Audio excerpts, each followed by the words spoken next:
Assalamualaikum warahmatullahi wabarakatuh. Ketemu lagi sama Bang Zaini, si botak yang istiqomah.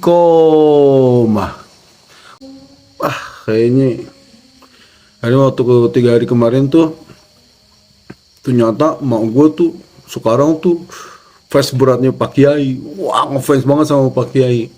Ngefans karena kelembutan tutur bahasanya, kecerdasannya, santun. Dia diserang sono, diserang sini, dia nggak pernah mau nyerang balik. Dan akhirnya mama tahu bahwa yang diperangin sama Pak Kiai itu bukan manusia tapi sifat gitu.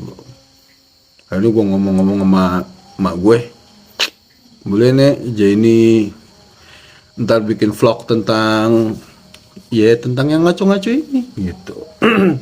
Jadi gue diizinin, makanya sekarang gue berani ngomong. Akhirnya di suatu titik gue kan ngefans nih sama, dulu waktu gue masih bego nggak tahu dia, pokoknya gue ngefans sama Rasulullah. Jadi semuanya yang berhubungan sama Rasulullah ya gue ngefans. Sampai ada orang-orang yang ngaku bahwa dia zuriatnya Nabi, ya gue cintain. Karena hakikatnya gue bukan mencintai orang itu, gue mencintai Rasulullahnya gitu loh. Gue mencintai ajarannya. Nah pas gue kenal sama Pak Kiai itu, gue dibimbing untuk mencintai bukannya masalah zuriatnya aja, tapi mencintai semua ciptaan Allah, semua yang berhubungan dengan alam, mencintai kemanusiaan, mencintai inilah, mencintai itulah.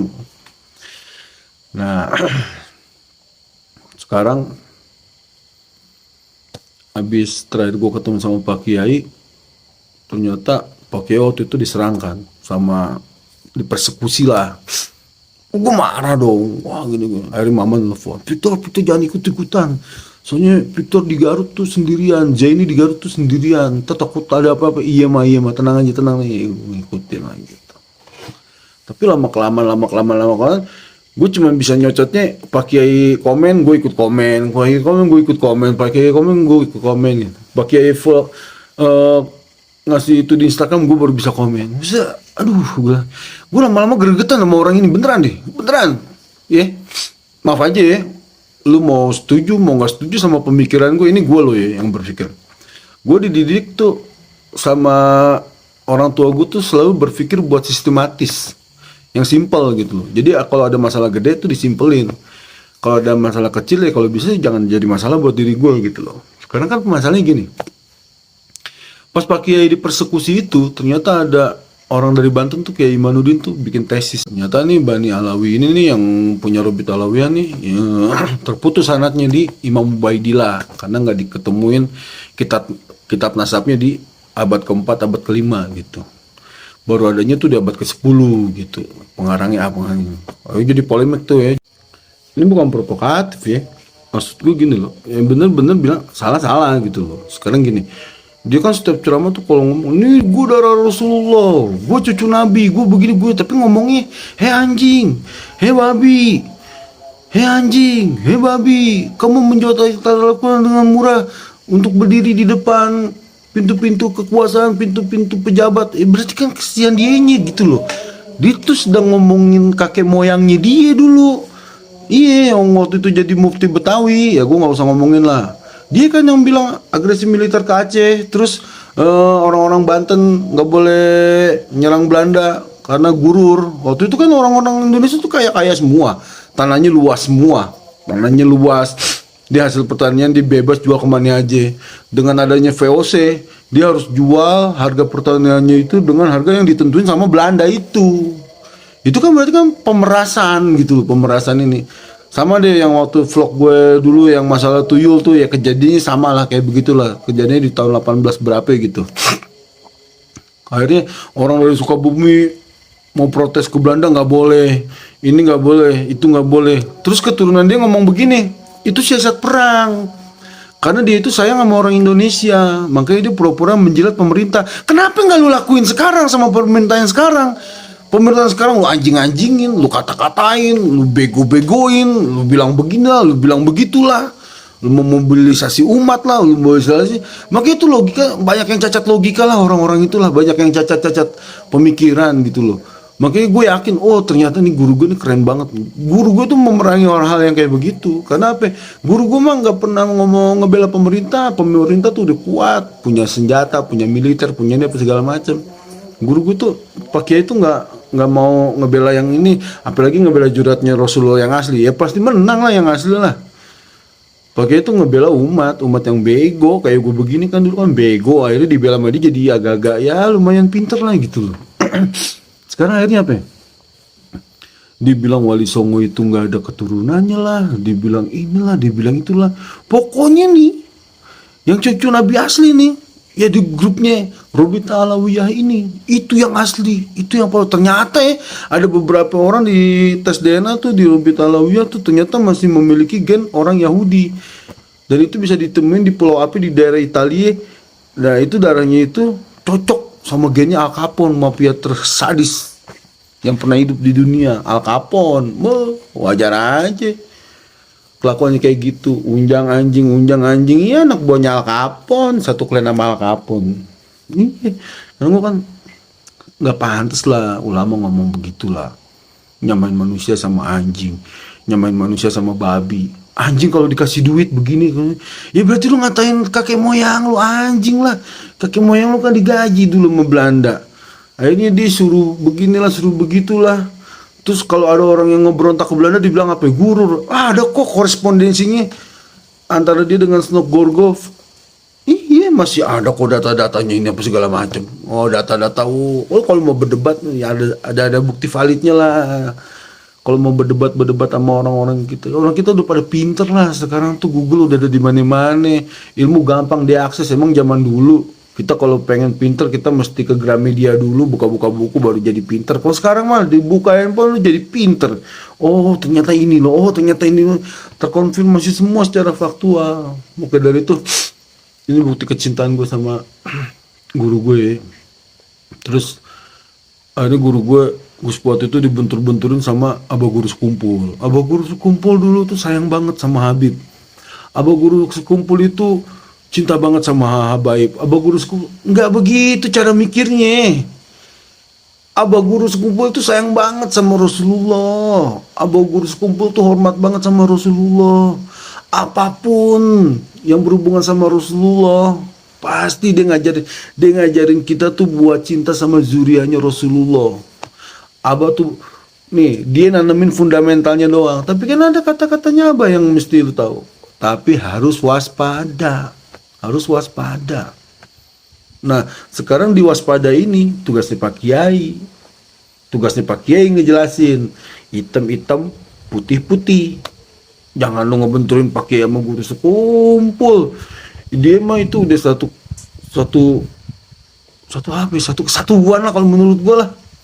Dulu mau bilang Pak Kiai jual Guru Sekumpul ini jual, nggak bakalan bisa kena, serius. Orang dia disayang banget kok sama Abah Guru Sekumpul. Pak Kiai juga kalau mau bertindak segala sesuatu kan atas izin dari santri-santrinya Abah Guru Sekumpul. Wah begini itu yang ngomong itu fitnah. Yang ngomong Gus Puat jangan diikutin ya orang-orang itu juga kan. Orang-orang yang pengen mengkapitalisasi umat kan. Ujung-ujungnya apa? Buat berpolitik kan, ujung-ujungnya apa kan? Buat memperkaya diri sendiri kan. Kan dari dulu vlog yang dulu gue bilang ciri-cirinya ulama yang mengkapitalisasi umat itu ya sering flexing. Sekarang kebuktian kan omongan gue. Gue baru cinta doang loh sama Gus Puat. Omongan gue tuh akhirnya bisa terbukti. Gue ngomong 3 bulan apa 4 bulan yang lalu kejadian kan sekarang. Oh ini loh ulama yang suka mengkapitalisasi umat. Ini pendapat gue. Dan yang nonton ini ya bisa teman gue, bisa keturunan gue, bisa semuanya gitu. Nah, kalau ini Kokong pesen nih sama keturunan Kokong, sama anak cucu papa nih, sama anak cucu Kokong, nanti kita itu beragama, ya, pegang, ikutin zuriatnya Rasulullah yang asli, jangan yang KW, ikutin. Dan gak mungkin Rasulullah itu salah. Dan gak mungkin Allah menciptakan manusia membawa DNA-nya Rasulullah, tanpa ada ahlaknya Rasulullah di situ, tanpa ada Nur Muhammad yang besar di situ tuh nggak mungkin. Ini logika gue ya. Jadi kalau ada orang yang ngaku keturunan zuriat Nabi tapi kelakuannya ngaco, nggak kayak Rasulullah, berarti tuh kabelnya ada yang koslet. Itu pendapat gue ya, pendapat si botak yang nggak punya harga diri dan nggak punya nama baik.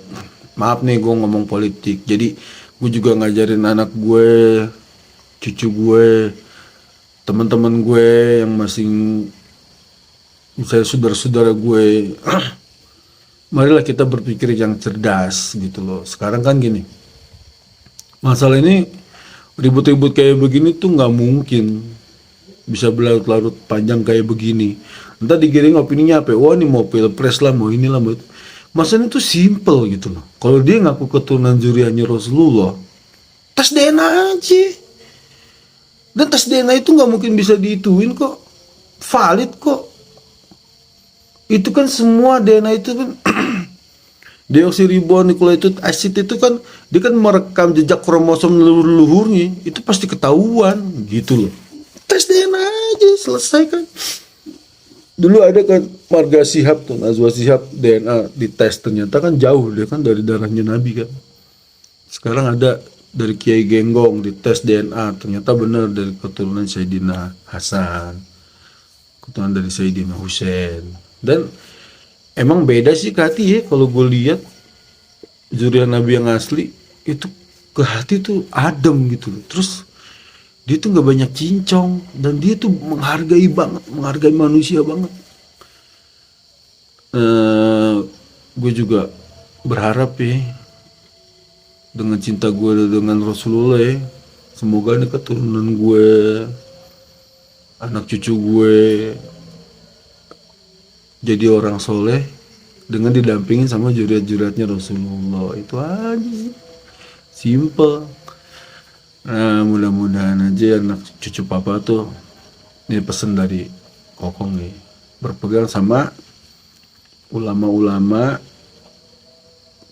Dan kalau lu tahu itu juriat Nabi asli, ada stempelnya, ada SK-nya, ikutin udah.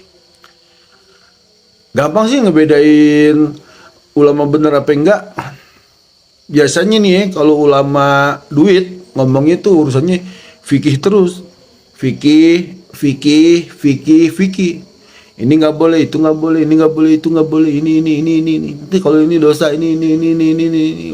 Tapi kalau misalnya ulama yang kelasnya aulia, yang kelasnya wali, yang kelasnya itu apa segala macam, dia pasti ngomongnya itu tentang cinta,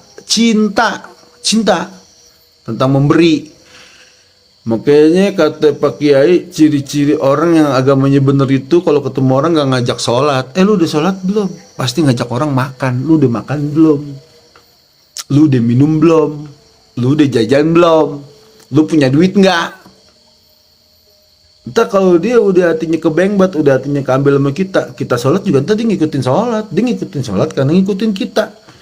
Kita sholat karena kita ngikutin guru kita sholat karena ngikutin gurunya, gurunya sholat ngikutin Rasulullah. Kita kan sholat cuma ngikutin doang. Jadi kita sholat karena cinta, bukan sholat karena takut. Sholat takut miskin, sholat ini, sholat itu, enggak. Makanya kalau misalnya wali-waliullah kita ikutin semua nih, gue rasa nih si Indonesia nih sejahtera nih, nggak ada yang kelaparan, serius deh. Riba nggak ada, semua nggak ada. Cuman kan ya begitu deh. Allah itu kan maha pemberi permainan yang keren, nih nggak? Gitu. Yaudah gitu aja deh. Vlog dari gue, mudah-mudahan nanti kalau gue udah meninggal, anak cucu gue pada nonton, akhirnya dia tahu siapa yang diikutin, akhirnya dia tahu siapa yang nggak boleh diikutin. Itu aja sih. Assalamualaikum warahmatullahi wabarakatuh. Wabillahi taufiq wal hidayah.